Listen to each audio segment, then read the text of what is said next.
I've always said this, the best part of this job is any excuse whatsoever to get your community together. People want more, and they deserve more, and I think they get it in Fort Lee.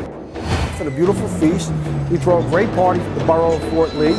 We bring old Fort Lee back.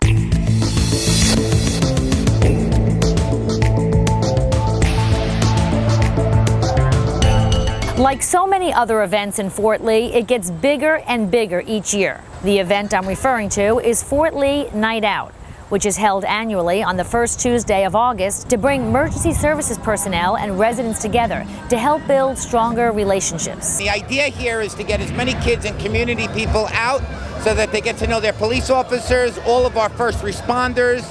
There's free food, there's entertainment, it's a lot of fun, and we're excited about it. We're out there every day. The better they know us, the more likely they'll interact and have a sense of trust and a bond and a relationship with us. We're part of the community, and we want the community to know that. We want everyone to know us.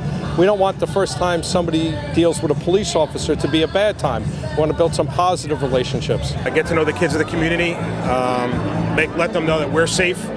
You know, we're approachable. We want to be involved in the community. We care about the community.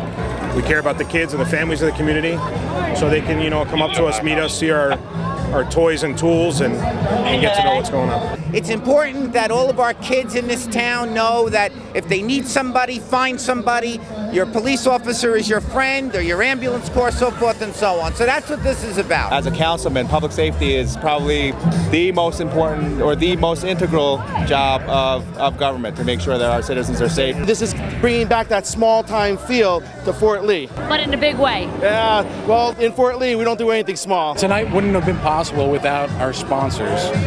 The sponsors helped us put everything together financially, and as well as help coordinate the whole event. So I'd like to just say thank you for that. When most people think of Fort Lee, they envision a town with a small city-like feel, with high-rise buildings, congested streets, and the busiest bridge in the world. But in reality, Fort Lee is a town with more than a dozen parks and open spaces. We have about 100 acres of parkland and open space. I think there's a lot of parks in Fort Lee that people don't even know about. Right now, you're in the middle of what we call Central Green, which is a 2-acre park that Fort Lee owns. And a lot of people don't realize we own this park. So this is one of many. We have a dozen more, from Constitution Park to Monument Park. We've introduced a spray park, dog parks. Quite frankly, I throw our new community gardens into that inventory also, because that's park-like as well. We think of this as a busy metropolis, but it's still our own Fort Lee here. Not once did I ever hear the mayor and council ever say, get rid of the park. It's always, man, could we get another park? And the answer to that question is yes. Fort Lee will soon be getting another park once the new post office is built on Main Street.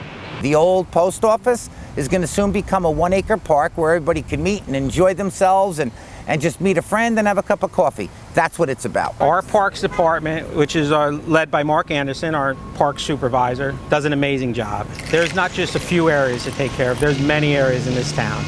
People just see the parks, but they don't realize how much area we actually have to cut and maintain. It used to be we could cut everything in 1 week, no problem.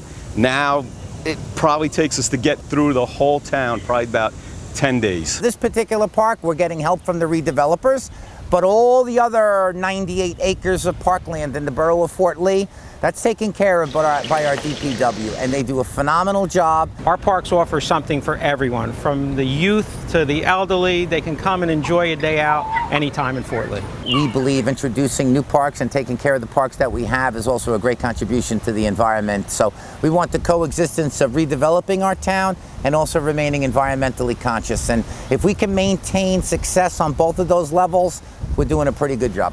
For a full listing of Fort Lee's parks, open spaces, and community gardens, visit the borough's website at www.fortleenj.org.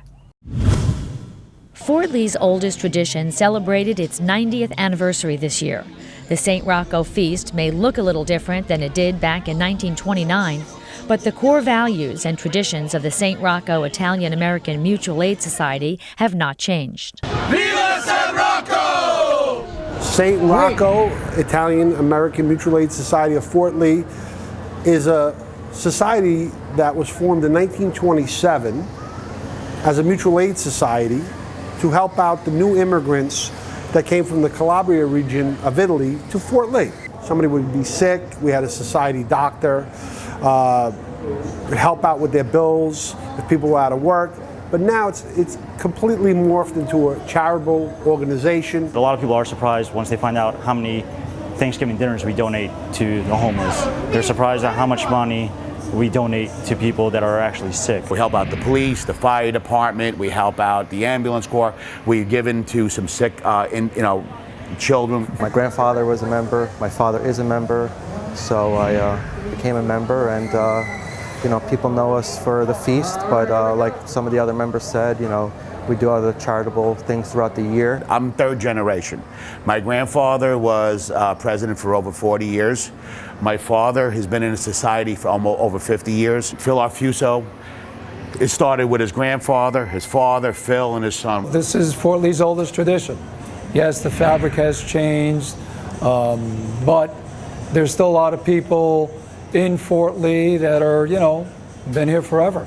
Our main fundraiser is, of course, the feast, and this year we're celebrating our 90th anniversary. The first feast in Fort Lee was here in 1929, and it's run continuously since that. It's a pretty great thing, I think, for Fort Lee. I have no doubt that we'll continue going. As long as the mayor and council gives us the okay to have a feast, then we'll be here. Yeah, we've been here 90, we'll be here another 90. That wraps up our show for this month. Thanks for joining us again.